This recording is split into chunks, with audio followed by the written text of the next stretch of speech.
bonjour Madame Darocha. Bonjour Clément. Voilà, donc depuis combien de temps dirigez-vous tous les deux cette académie de danse? Pour revenir sur l'historique, et là je vais passer la parole à Leïla,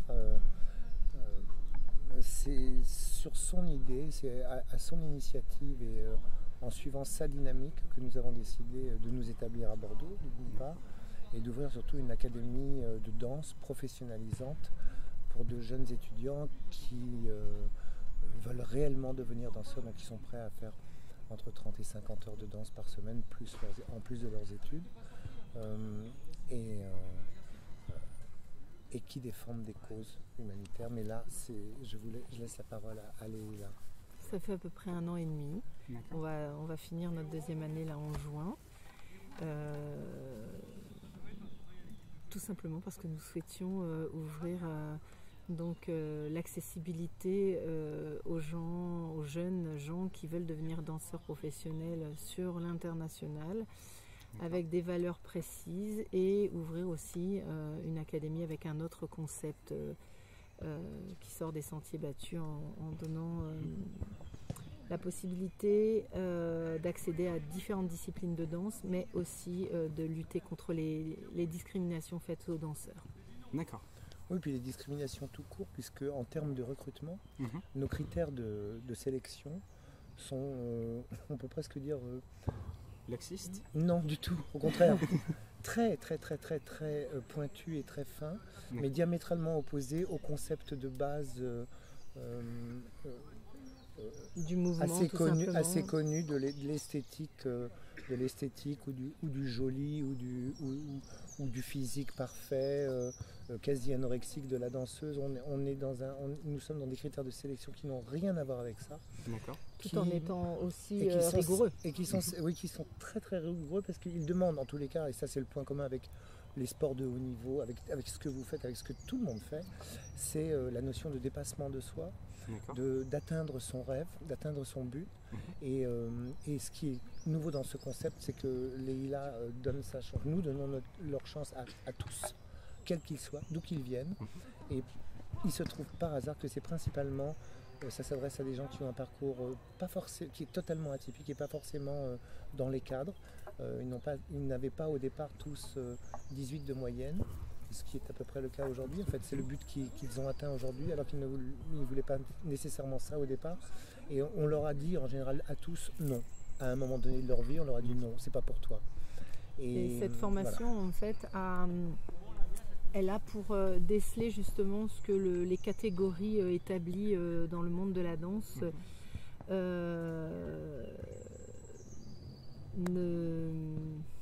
ne prennent pas en compte. Ou rejettent. En fait, on est sur des possibilités physiques, techniques, avec un résultat qui est le même, une intégration dans des plus grandes compagnies internationales, mais avec une formation qui est basée avec tout autant de rigueur, mais beaucoup d'amour et de confiance en soi. D'accord, très bien. C'est pour ça que vous parcourez le monde à la recherche de nouveaux danseurs, à la recherche de nouvelles idéologies. Après, c'est pas tout à fait idéologie, c'est de nouveaux parcours, de nouvelles personnalités. Sans doute, voilà. Aucun doute. Et j'ai remarqué aussi que comment dire,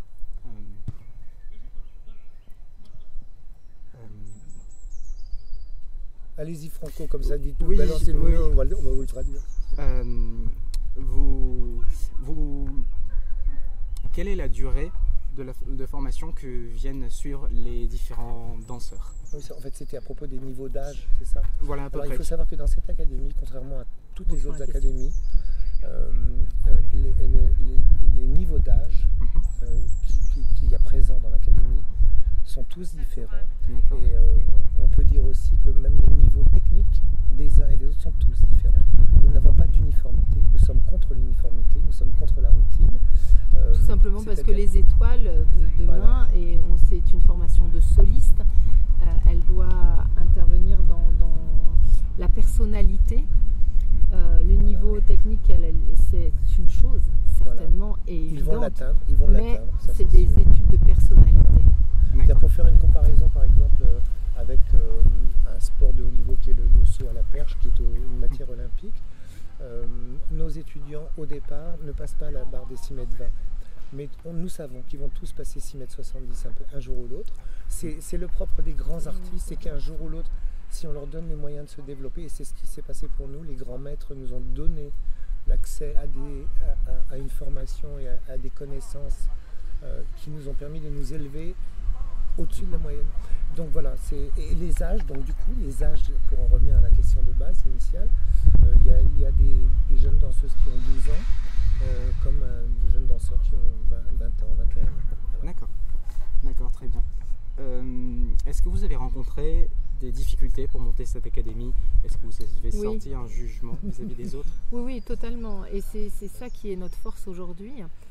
C'est que comme on n'est pas dans les schémas classiques, évidemment, on est attaqué par les premières structures qui se sentent complètement déstabilisées par ce que nous pouvons offrir et qu'ils n'ont pas et qu'ils n'auront jamais, parce qu'ils n'ont pas du tout les mêmes fondements. Nous, on est basé sur l'humain, sur la personne, sur l'élégance, la discipline et l'élévation. Dans la majorité des grandes écoles, on est sur une technicité implacable et un esthétisme. Donc fatalement, on est à contre-courant. Donc je ne dirais pas que c'est une difficulté, je dirais même que c'est une immense facilité. Parce que du coup, nous accueillons des gens qui sont de véritables talents et qui ne se sont pas sentis enfermés dans un concept, mais qui ont envie de se révéler dans leur personnalité. Donc ça, finalement, c'est une richesse. Les difficultés sont plutôt territoriales, géographiques, étatiques aussi, parce que comme on ne rentre pas dans les formules tant du gouvernement que de tout ce qu'il peut y avoir en structure administrative, etc. Nous ne sommes pas dans un long fleuve tranquille, mais comme nous sommes autonomes et même si nous sommes une association loi 1901, nous fonctionnons avec le privé et d'une façon anglo-saxonne, donc tournée vers l'international, qui lui par contre suit notre mouvement. D'accord, très bien. Et comment sélectionnez-vous vos danseurs? Combien de temps ça vient vous prendre? Ce sont de longs mois, de longues années? Comment ça fonctionne? Ça dépend, c'est le feeling. Nous sommes sur le principe d'audition des danseurs, de sélection des danseurs 365 jours par an, je dirais 24 heures sur 24, parce que comment ça se passe aujourd'hui, Leïla reçoit des vidéos du monde entier, de jeunes danseurs, d'aspirants danseurs. Dans notre principe de base de sélection, il y a d'abord l'envoi de vidéos de leur capacité à l'instant T où ils sont demandeurs. Ensuite, nous les recevons ici en audition. Ils viennent nous voir, ils passent une audition. L'audition se consiste en un cours de danse, un solo contemporain, un solo classique et une interview qui est très importante. Et si possible, une interview aussi de leurs parents. Une base médicale aussi extrême, et bien un dossier sûr, très important. Le montage d'un dossier médical qui nous assure que physiquement, il va n'y avoir aucune impossibilité, même s'il y a des faiblesses. Faiblesse ne veut pas dire impossibilité, bien au contraire. C'est souvent une force. Donc, voilà. Et puis donc ça prend évidemment un temps considérable. Un niveau scolaire implacable parce qu'on leur demande l'excellence tant dans leur parcours de futurs danseurs, c'est évident. Mais aussi en tant que au niveau scolaire, il faut qu'il y ait du résultat. On est sur une base de 16 de moyenne avec 3 langues parlées minimum. D'accord. Puisque le danseur étoile international doit être polyglotte, doit être au courant de où il va danser, pourquoi il danse, etc. D'accord. Voilà. Et puis il y a évidemment toutes les démarches spontanées des ONG qui nous proposent en fait des jeunes postulantes qui auraient un potentiel. Parce qu'on est vraiment à la recherche du potentiel. D'accord, très bien. Et est-ce que vous avez des clients, en quelque sorte, c'est-à-dire le rêve de jeunes danseurs serait de devoir intégrer une compagnie de danse. Est-ce que ces compagnies de danse sont pour vous une passerelle, un futur pour ces jeunes, ou au contraire ce sont des opportunités pour eux? Alors, c'est un objectif pour chacun d'entre eux. C'est-à-dire que le but, c'est de devenir soliste dans une des plus grandes compagnies. Donc c'est un objectif, c'est pas une passerelle. C'est vraiment le grand tremplin, en fait, pour accéder au plus haut niveau. Et voilà, c'est un objectif pur. Hein. C'est le rêve des petites filles et des petits garçons qui veulent devenir danseurs, c'est d'abord devenir danseur. Et puis ils découvrent qu'il y a cette possibilité de devenir danseur étoile. Le titre même, le nom d'étoile devient une espèce d'objectif, un but à atteindre, parce que c'est quoi une étoile? C'est ce qui brille au milieu, qui guide, qu'on regarde, qu'on admire. Donc il y a au départ cette espèce d'envie de briller, d'être le centre de l'attention. Et puis après, pour les nôtres notamment, c'est cette espèce de recherche permanente de faire mieux, d'être la perfection, si c'est possible, qui n'est jamais atteinte. Vous savez, aujourd'hui, je peux vous avouer, malgré mon grand âge, j'apprends tous les jours des choses. Et je suis bien content de continuer, parce que c'est dans cette notion d'apprentissage permanent et de formation permanente, pour reprendre des thèmes actuels, qu'en fait, on devient, entre guillemets, unique et exceptionnel, bien que nous le soyons tous au départ. Mais quand même là, ce titre de danseur étoile, et eux veulent atteindre ça. Et donc nous faisons, on le dit souvent l'un et l'autre, comme des joailliers. Nous sommes ici dans un atelier de joaillerie. Nous taillons des diamants bruts, des pierres précieuses. Chacune est différente, chacune est aussi fragile et aussi forte. C'est pour ça qu'on est bien dans ce lycée, parce que on est totalement en adéquation avec les métiers de l'artisanat, les métiers du bâtiment, les métiers. On est dans la création, on est dans la matière humaine, certes, mais on est totalement au bon endroit avec une envie commune, que ce soit dans le corps ou avec les étudiants que nous croisons tous les matins,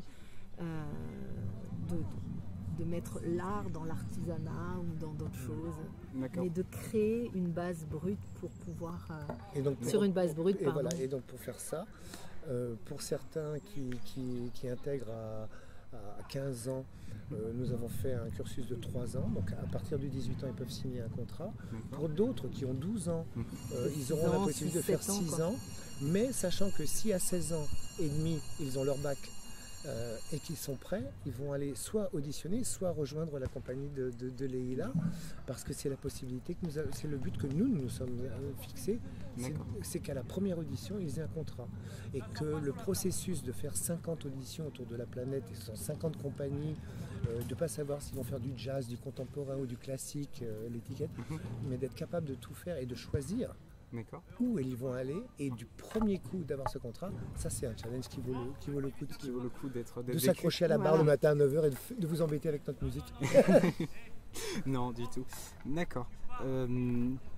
Du coup, est-ce que vous avez des concurrents au niveau du monde de la danse, ou pas du tout, ou comment? Non, pas du tout. Du tout? Les champions du monde n'ont jamais eu de concurrents. Il est content. Je plaisante. Non, on n'a pas de concurrents, parce que on n'est pas tourné vers cette énergie-là. On a des gens qui font autre chose dans une synergie de métier, si je puis dire, puisqu'on est dans la formation, la transmission plutôt. Voilà, je crois qu'il faut non, pas on n'a regarder... pas de concurrents, parce que bon. Il ne faut pas regarder le monde. Pardon. On n'est pas dans les mêmes. On est hors cadre, hors norme. Donc, de par notre fonctionnement, notre mise en place, comme je le disais tout à l'heure, qui est affiliée à aucune structure existante, donc nous on n'a pas de concurrents. Justement, comme nous défendons une autre idée de la danse et de l'enseignement de la danse, nous pensons que ce monde de l'enseignement de la danse, ce monde du spectacle n'est pas un monde de concurrence ou de compétition. C'est véritablement un monde d'émulation où idéalement, alors peut-être nous sommes un peu naïfs, mais nous pensons que rien ne se fait tout seul. Oui, il y a un danseur étoile, mais derrière, il y a 5600 personnes qui ont travaillé pour qu'il soit devant. Oui. Et donc, et ça, nous en sommes très conscients. Et Leïla prône et nous prenons les interactions entre les écoles, justement, entre les académies, entre les personnes qui dirigent, entre aussi les participants.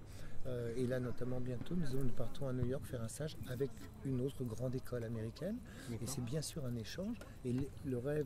Oui, sur l'international, c'est voilà, possible le parce rêve, que voilà, les choses sont perçues totalement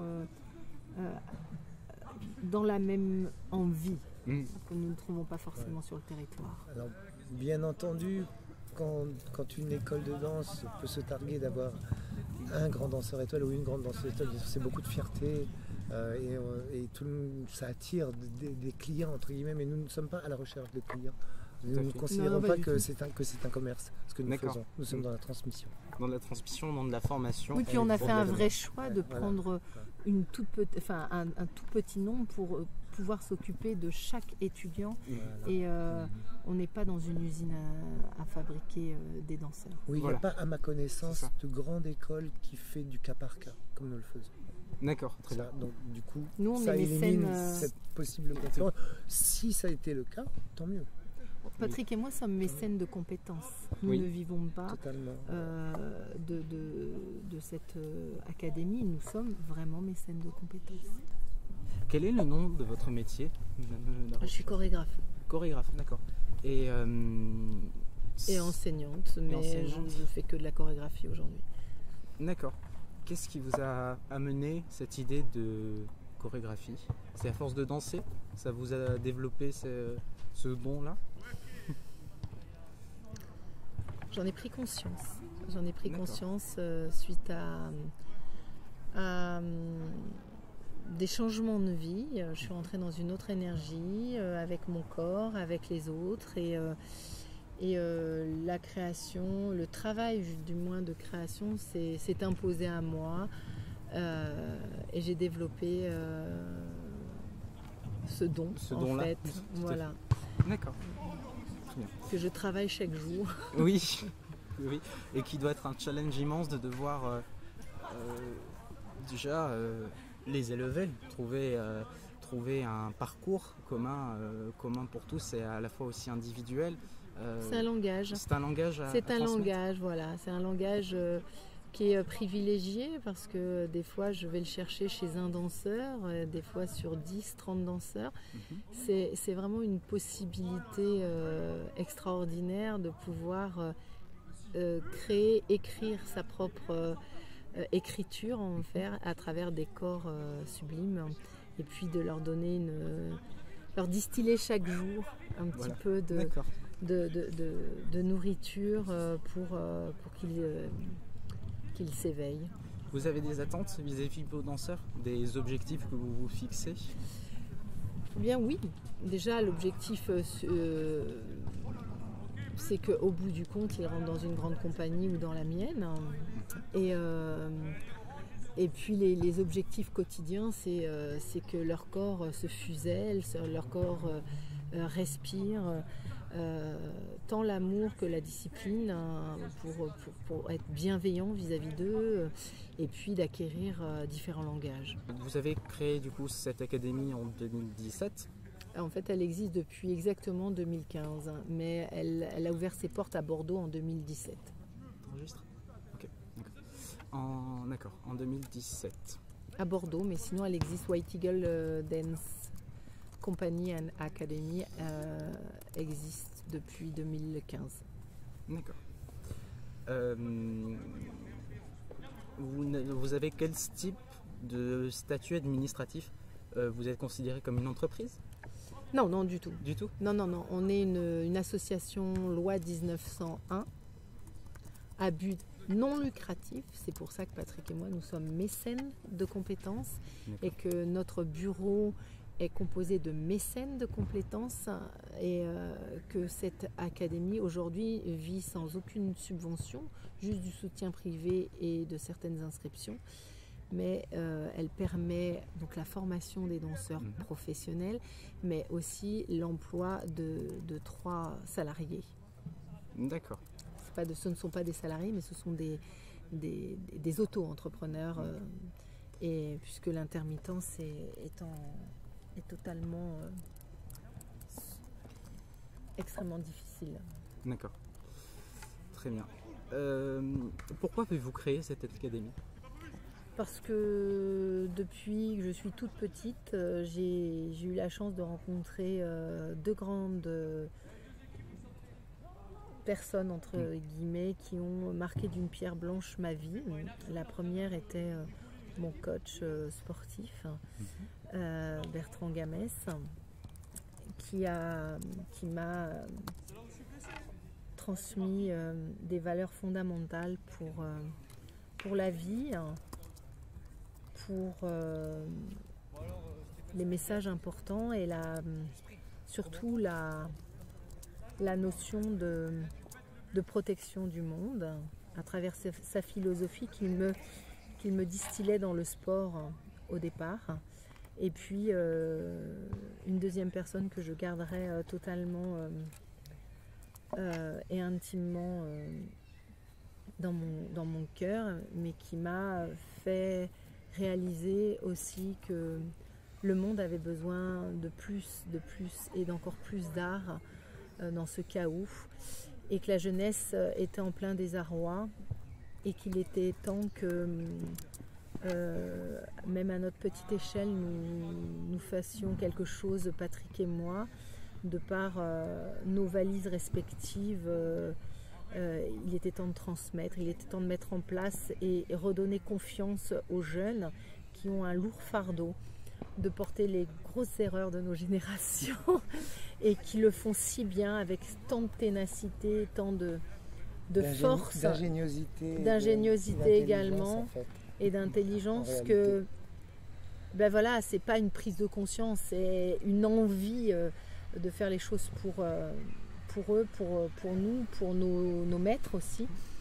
Et voilà, et puis parce que tout simplement je lutte contre les discriminations et pour les droits de l'homme depuis toujours, et qu'il est important d'arrêter de parler mais de faire les choses, et dans un concret au quotidien, et qu'une fête annuelle pour telle ou telle cause est importante, mais qu'on ne doit pas se suffire à quelques dates, mais réagir au quotidien. D'accord. Pour rebondir, chaque danseur vient défendre pour une valeur en particulière. Quelles seraient vos valeurs à vous que vous défendez? Premier article des droits de l'homme. Et puis évidemment tous ceux qui suivent derrière. Mais les fondamentaux, c'est l'accessibilité à tous, envers et contre tout, l'amour et le merveilleux outil, le merveilleux sentiment le plus puissant pour transcender tout. D'accord. Et moi je dirais que ce que nous avons en commun, quasiment tous, c'est que moi j'étais un petit garçon qui avait envie de donner de l'amour, qui ne savait pas faire comment. Puis je suis devenu un jeune homme qui avait soif de justice. Et puis je suis devenu un homme qui devait oublier son ego.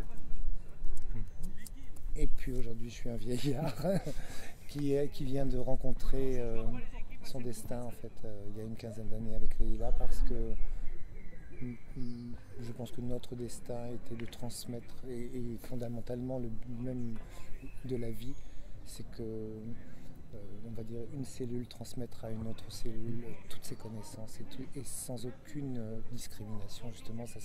Je dirais que ça doit se faire de façon presque chimique, c'est naturel que l'on transmette, et par conséquent briser les règles, oui, puisque la transmission doit se faire dans l'absence de calcul, quel qu'il soit. D'accord. Et donc moi j'ai découvert il y a quelques années, grâce à Leïla et puis grâce à un frère que j'ai rencontré enfin, que nous avons tous une mission, et que moi j'en avais une sans doute, et que là je rencontrais ma mission. Voilà. Votre mission. Donc sans être extatique, sans être totalement mais en étant conscient que les rêves peuvent se réaliser, qu'il n'y a pas de fatalité, qu'il n'y a pas de fauteuil roulant, il n'y a Oui. pas de béquille en réalité. Tout à fait. On n'a pas besoin. D'accord. Auparavant, donc, quelle fonction avez-vous, vous, monsieur Dupont? Ah, j'ai un parcours qui est assez étonnant. Dans J'ai été l'académie. petit garçon. Ah, quelle fonction j'ai dans l'académie? Oui. Je suis co-directeur, je suis ambassadeur aussi, si Leïla le veut bien. Je suis enseignant. Arrête de te conduire Je comme suis- un je suis enfant quand enseignant. même. Ah, je sais pas, je vais demander la Tu permission à ma couperas maman. ça. Je suis enseignant, bien entendu. Je suis co-directeur, ça veut dire que... Et pas des moindres, parce que quand même l'enseignant qui distille l'élixir des plus grands maîtres qui ont disparu et dont il a pu être je suis aussi gardien d'une mémoire, la muse. c'est vrai. Oui, Voilà. Je suis aussi gardien d'une mémoire vive, très riche. Et de la même manière que Leïla maîtrise des danses qui sont nées il y a plus de 8000 ans sur la planète, j'ai un parcours qui m'a permis de rencontrer les plus grands et d'apprendre des plus grands. C'est la chance, la chance de ma vie, c'est ça, ce sont les rencontres. Et donc je transmets ça. Au risque de passer pour un mythomane, au risque de passer pour un mégalomane, mais non, c'est vrai, j'ai côtoyé et je voudrais redonner ça à ces jeunes étudiants parce qu'ils le méritent, bien sûr, et que ça va leur arriver à eux aussi. Si c'est arrivé pour moi et si c'est arrivé pour nous, ça leur arrivera à eux aussi. Voilà. Et donc ma fonction, voilà, c'est ça, c'est de transmettre ça. Je suis co-directeur, le titre c'est Nous co-directeur. sommes en co-direction. Co-directeur. Fondatrice, co-directeur. Voilà. D'accord. Ou que ce soit aussi par votre parcours que vous avez pu avoir à l'Opéra de Paris. Bien sûr, qui était aussi, bien sûr. Dans mon parcours, il y a eu ça. C'était pas prévu. Alors, je ne voulais pas, je désirais pas ce titre. Enfin, c'est cette fonction-là, je la désirais pas. J'ai été danseur étoile et puis on m'a proposé de diriger une compagnie régionale qui était le Ballet de Nancy. Et pendant 3 ans, ça a été un tel succès. En fait, j'ai mis cette compagnie en orbite autour de la planète. Je leur ai fait profiter justement de ce que j'avais dans mes valises à l'époque.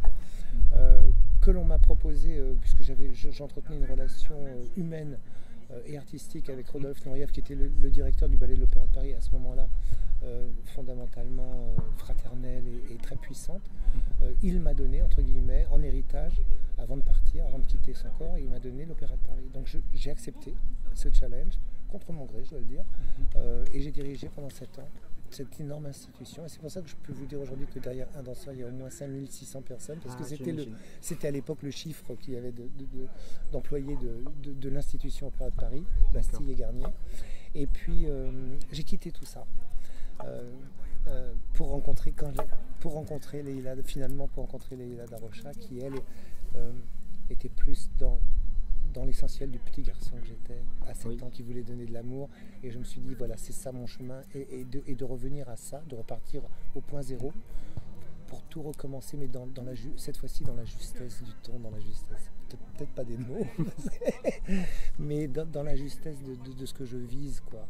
Donner de l'amour, mais de la plus belle façon qui soit, avec quand même, oui, vous voyez, on les entend travailler là, vous voyez, et je trouve ça magnifique, quoi, et de se dire que des jeunes comme vous, qui êtes réellement la réalité de demain, aujourd'hui vous êtes la réalité de demain, vous êtes dans le futur, nous vivons la même vie, parce que nous artistes, nous sommes tout le temps en train de nous projeter dans demain, dans le meilleur, dans l'autre production, dans l'autre ballet.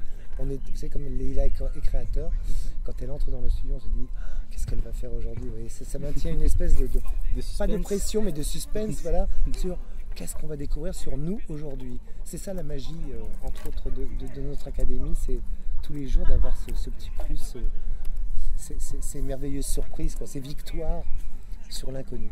D'accord, très bien. C'est par un effet de nostalgie que vous êtes revenu un petit peu plus sur vos valeurs d'enfant?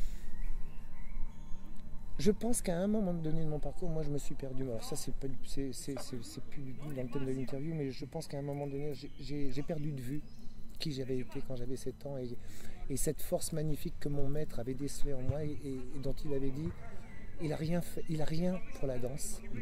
À l'instar de certains de nos académiciens, je n'avais, selon les critères normaux, rien du tout pour être danseur étoile. Vous voyez le parcours que j'ai fait. Oui. Et en fait, mais ce qu'il a, je vais le protéger, parce que c'est rarissime. Très peu, très peu. Il a dit, je n'ai jamais rencontré un interprète qui a ce pouvoir-là. J'avais 7 ans et demi, 8 ans à l'époque. Et donc, il l'a protégé. Et je pense que j'ai oublié ça. Je l'avoue. Hein. Avec la vie que j'ai menée, avec, dans le tourbillon, le maelstrom de décalage horaire et d'immenses responsabilités qui ont été mises sur mes épaules, j'ai oublié cet essentiel qui était là dans le cœur de ces enfants, dans le regard d'une petite fille que j'ai rencontrée à Soissons il y a 15 ans et qui m'a tellement ému qu'elle m'a rappelé qui j'étais. Voilà, tout simplement, en toute simplicité, hein, sans mélodrame. D'accord. Parmi les différentes chorégraphies que vous mettez en place, d'où trouvez-vous cette inspiration? Est-ce que ça vient autour de Alors vos c'est voyages? 2 métiers différents en fait. Oui. Il est l'interprète, il est la muse Non, du chorégraphe, du créateur. En fait. D'accord. Donc c'est 2 choses différentes, enfin c'est 2 métiers différents bien à part. D'accord. D'accord. La question c'était D'où vous viennent vos inspirations parmi les chorégraphies que vous faites? actuellement et ce depuis quelques années, c'est le chaos du monde qui me crée des douleurs et que j'ai envie d'apaiser en les sublimant. Donc je parle de la situation de l'enfance dans le monde, je parle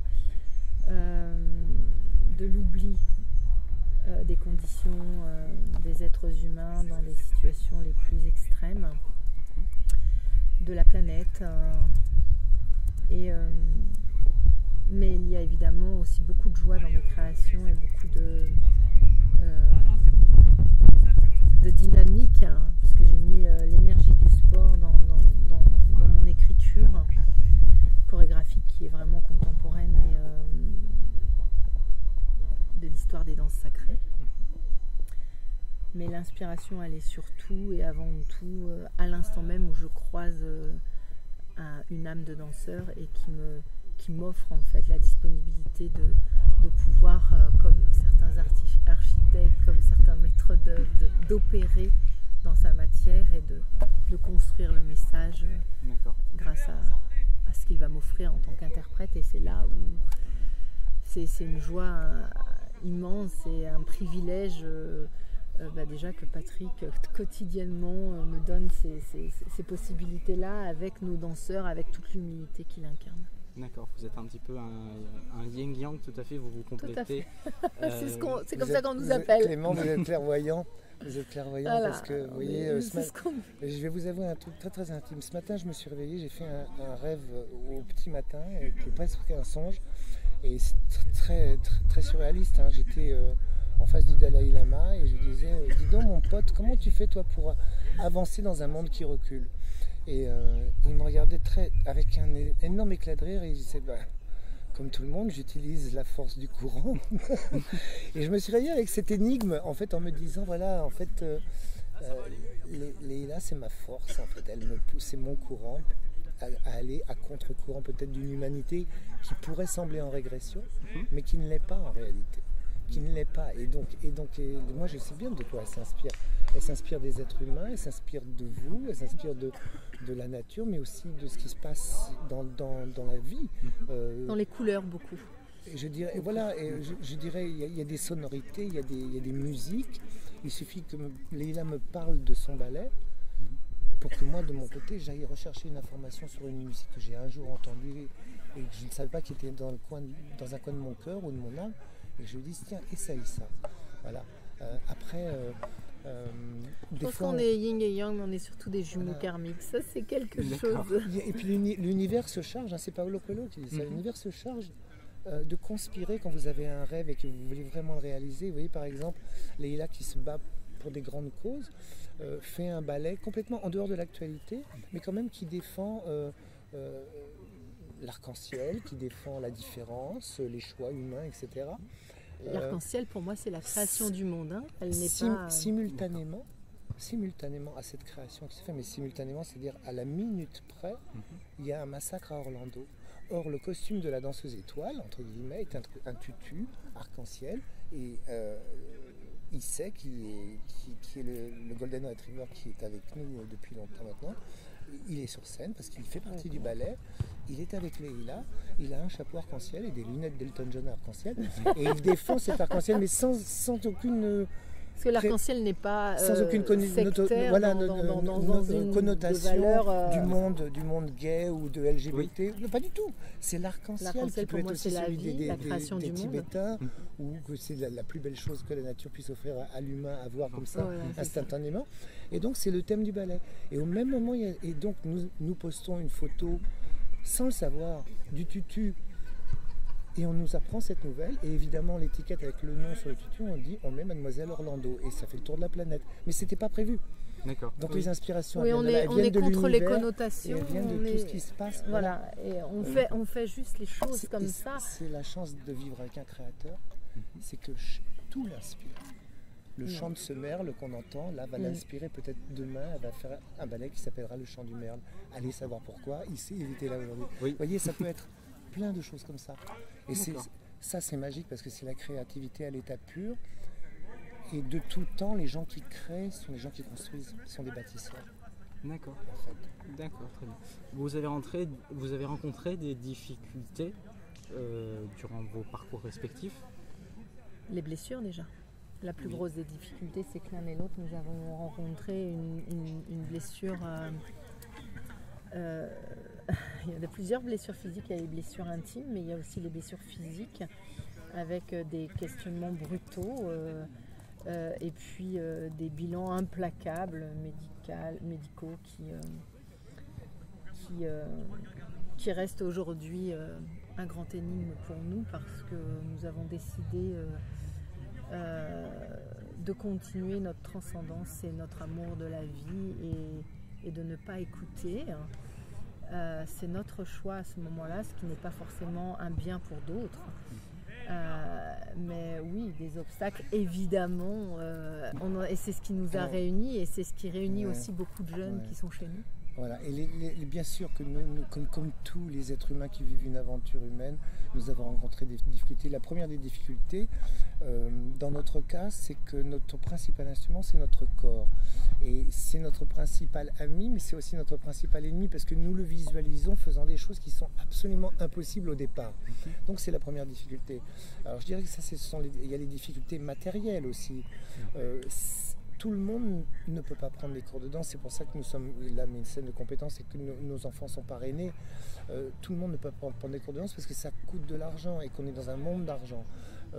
La deuxième difficulté matérielle, c'est que l'école, elle n'est pas forcément à côté de la maison. Il faut peut-être... Leïla, quand elle avait 6 ans, c'était son grand frère qui l'amenait au cours de danse ou à l'entraînement. Moi, je faisais 3 heures de voyage pour aller dans l'école de danse. Et puis, il y a les difficultés intellectuelles. Le monde n'est pas nécessairement prêt, quand vous avez 7 ans ou 8 ans, d'accepter que vous êtes un garçon, que vous voulez être danseur, ou que vous êtes une fille, que vous voulez être danseuse, ou que vous voulez faire une carrière qui est hors norme du cursus de l'école matérielle. Le monde n'est pas forcément prêt à entendre qu'un studio de danse, ça coûte énormément d'argent. Parce qu'il y a tellement de lieux communs qui disent « Oh, bah, les enfants vont danser là, c'est très joli ». Non, c'est pas vrai. Les Jeux Olympiques se font dans des stades, sur des pistes. Et ça a un prix, on le sait. Mais voilà. Et donc, en fait, il y a les difficultés aussi d'ordre intellectuel sur les idées reçues sur les danseurs. Disons qu'ils sont des païens, qu'ils sont des barbares, qui vont ceci, qui vont ça. Qui sont homosexuels, avec la façon péjorative. Il y a les lieux communs, l'homosexualité, il y a le racisme de base, les phobies de l'humanité. La différence, ça sent mauvais. On nous met dans des cases. C'est dangereux. On m'a dit que... j'ai entendu dire que tous les danseurs sont homosexuels, que tous les danseurs ont le sida. J'ai entendu dire que tous les artistes ont des vies délurées, etc. Ce sont des lieux communs. Donc on se heurte à ça. Il faut le savoir. Et aussi, des préjugés. Bien sûr, des préjugés, évidemment. On entre dans des établissements légaux et obligatoires aujourd'hui. Dès lors qu'on dit qu'on est danseur, les portes se ferment. littéralement et légalement. On n'est pas tout à fait reconnu non officiellement. plus au niveau d'une Mozart a été- banque, au Mozart a- niveau quand voilà. on est Vous artiste. entrez à la banque, vous ne dites pas que vous êtes danseur, jamais, sinon vous n'aurez jamais de prêt. Mais bien sûr. Mozart a Et été mis dans une fosse que commune. ça aille bien Oui. pour nous ou pas. Voilà. Je veux dire, Et donc, on est artiste. Aujourd'hui, on n'a pas de statut reconnu. C'est un rejet total des Alors, critères, des selon cases, les pays, etc. selon les pays, c'est différent. Oui, Oui. bah, bien sûr. Selon les pays, c'est différent. Vous allez aux États-Unis, vous allez être vraiment considéré différemment, mais vous allez aussi au Bénin ou à Singapour ou au Japon, par exemple, où moi-même je suis considéré comme un dieu vivant. On vous traite différemment. Donc vous avez eu en fait une croissance qui s'est heurtée évidemment à de longues difficultés. Après j'imagine qu'il y a des jours qui doivent être beaucoup plus faciles que d'autres, même toujours dans Tout à l'actualité, fait, toujours. qui doit être de changement. Nous on en a encore fait les frais récemment. Quels seraient vos points forts qui vous permettent aujourd'hui de pouvoir vous développer comme ça à un rayonnement international? Nos points forts, ils sont simples. Notre jeunesse, nos enfants, ils sont notre force. Car on protège leur envie, on protège du coup leur parcours. Et leur envol sera déterminant. Notre point fort, c'est le White Eagle, en hommage à un grand chef amérindien. Et je dirais que nos points forts sont aussi l'acquisition des épreuves qui nous permettent d'avoir un recul et une sagesse sur les situations avant de les affronter. Ouais, vous savez, on parle souvent pour les danseurs de souplesse. Ça, c'est un lieu commun, tout à fait exact. Hein. Et quand je dis souplesse, on parle de souplesse physique, bien sûr, mais intellectuelle aussi. Adaptabilité, son nomomètre.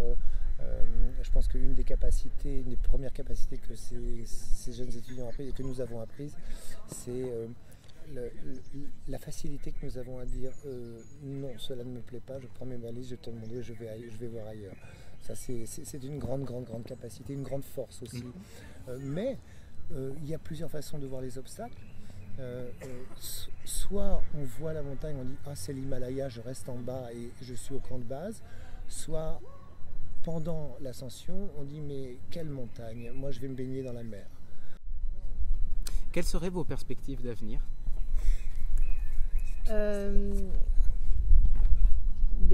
D'adjoindre, mais c'est déjà dans une perspective évidente, la compagnie White Eagle sur le sol français ou ailleurs, hein, puisqu'on se destine sur l'international.